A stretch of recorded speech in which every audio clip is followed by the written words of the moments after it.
Imagine you're a natural, expressive dancer, forced to perform in a military marching band. You want to move with the rhythm of the music, but you're stuck in a rigid grid of straight lines and synchronized steps. This is exactly what it felt like for 17-year-old Edson Arantes do Nascimento, the boy the world would soon call Pele, as he entered the 1958 World Cup. His coaches were demanding he play a mathematical, European-style football. They wanted him to ignore his instincts and treat the pitch like a giant, cold chessboard. This system was all about mechanical discipline. You stay in your assigned zone, you only move in straight lines. You pass the ball exactly when the diagram says to, prioritizing structure over any kind of individual flair. But Pelé didn't learn to play on grass pitches with diagrams. He learned in the dirt streets of Brazil, using grapefruits and socks stuffed with rags because he couldn't afford a real ball. Pelé's real challenge in 1958 had nothing to do with the other teams. He had to decide if he'd suppress his true nature to fit the system or risk everything playing the way he was born to. Brazil was desperate to change because they were hurting.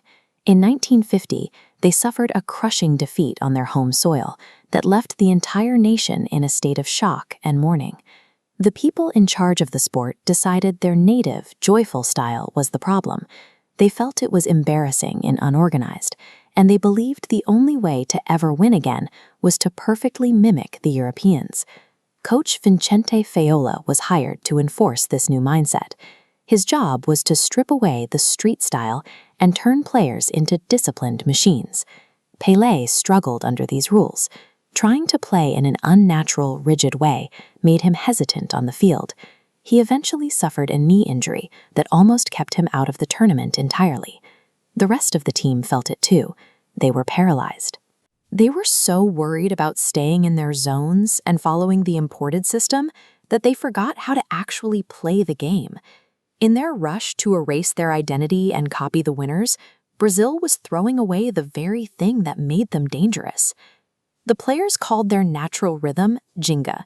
It's a constant swaying movement of the body that makes a player look like they are dancing around the ball, even when they're standing still.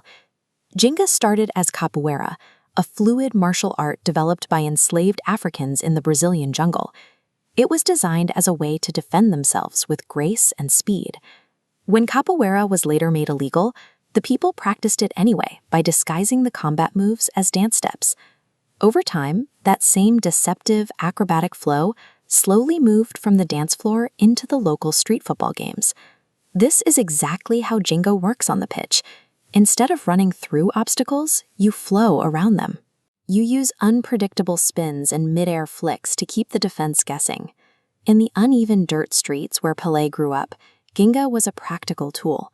If you didn't learn to move with that swaying, unpredictable rhythm, the rocks and ruts in the ground would take the ball away from you. When the coaches told Pelé to stop playing with Jinga, they weren't just asking for a new tactic. They were asking him to abandon the cultural survival skills his people had perfected for centuries.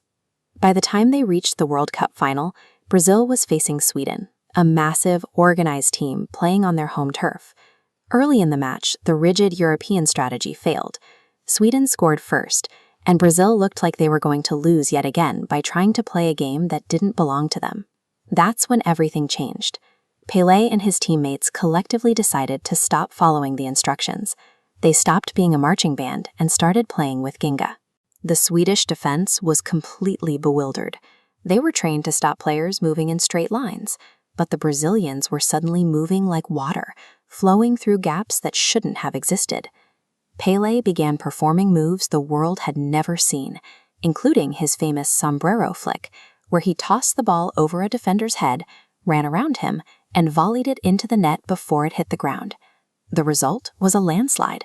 Brazil won 5-2, and the world watched as a 17-year-old kid led his team to the top. That victory brought home the gold and turned Pelé into a global legend. But the biggest change was in the hearts of the Brazilian fans. They realized that the style they were once ashamed of, the rhythm of the streets, was actually their greatest power. Pele became the greatest player in history by proving that Brazil didn't need to imitate the world to beat it. By trusting their own rhythm, they turned a street game into a global masterpiece.